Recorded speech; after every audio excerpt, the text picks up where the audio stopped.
परमेश्वर के धन्य नाम की महिमा हो। प्रभात मनन के सत्र 2691 में आप सभी का बड़े प्रेम के साथ स्वागत करता हूं। आइए आज के मनन के लिए हम प्रकाशित वाक्य की पुस्तक अध्याय 1 की 4 पद को पढ़ते हैं। यूहन्ना की ओर से आसिया की 7 कलीसियाओं के नाम, उसकी ओर से जो है और जो था और जो आने वाला है, और उन 7 आत्माओं की ओर से जो उसके सिंहासन के सामने। हम इस बात को पूर्व में देख चुके हैं कि प्रेरित यूहन्ना इस पुस्तक की रचना करते समय रोम का शासन काल था और डोमिशियन नामक एक दुष्ट सम्राट रोम पर शासन कर रहा था। शासन की सुविधा के लिए रोम साम्राज्य को अलग अलग प्रदेशों के रूप में बांटा गया था, जिसमें से आसिया माइनर अथवा एशिया माइनर एक प्रदेश अथवा प्रोविंस था। इफिसुस आसिया माइनर की राजधानी थी। जैसे हमारे इंडिया में अलग अलग राज्य होते हैं और उनमें से प्रत्येक राज्य की राजधानी भी होती है, वैसे ही हम इसे भी समझ सकते हैं।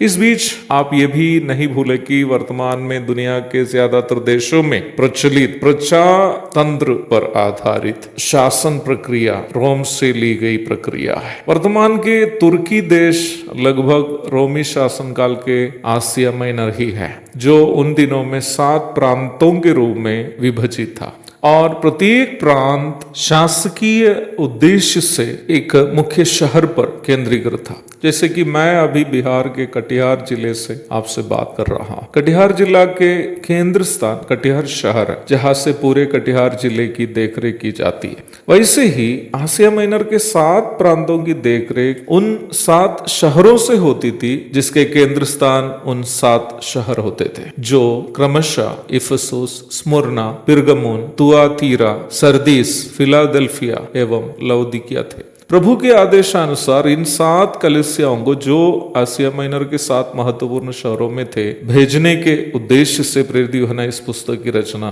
की है। यद्यपि प्राथमिक रूप में इन्हीं 7 कलीसियाओं के लिए इस पुस्तक की रचना क्यों न की हो, पुस्तक के अन्य भागों से यह बात स्पष्ट है कि इसमें आलेखित बातें हर एक विश्वासी और वैसे ही जो भी अन्य लोग जो सुनना चाहते हैं, जानने के उद्देश्य से ही लिखी गई है। परमेश्वर चाहता है कि हर एक मसीह विश्वासी अपने अनंतकालीन स्वर्गीय जीवन के बारे में जाने, ताकि उस स्वर्गीय जीवन की धन्य आशा में भय और भक्ति के साथ अपने परदेसी होने का इस संसार के जीवन को वे परमेश्वर की महिमा के लिए बिताए। वैसे ही प्रभु ये भी चाहता है कि इस पुस्तक में आलेखित विपत्तियों के बारे में उन लोग भी सुने जिनके कान हैं, ताकि वे पाप से मन फिराए और आग की झील से बचकर अनंत जीवन के भागीदार हो जाए। प्रकाशित वाक्य 13 की 9। प्रेमी और दयानिधि परमेश्वर नहीं चाहता कि कोई नष्ट हो जाए। 1 तीमुथियुस 2 की 4। एक और शुभ दिन की धन्य कामनाओं के साथ आज का मनन में यह समाप्त करता हूँ। प्रभु आप सबको आशीष दे। आमीन।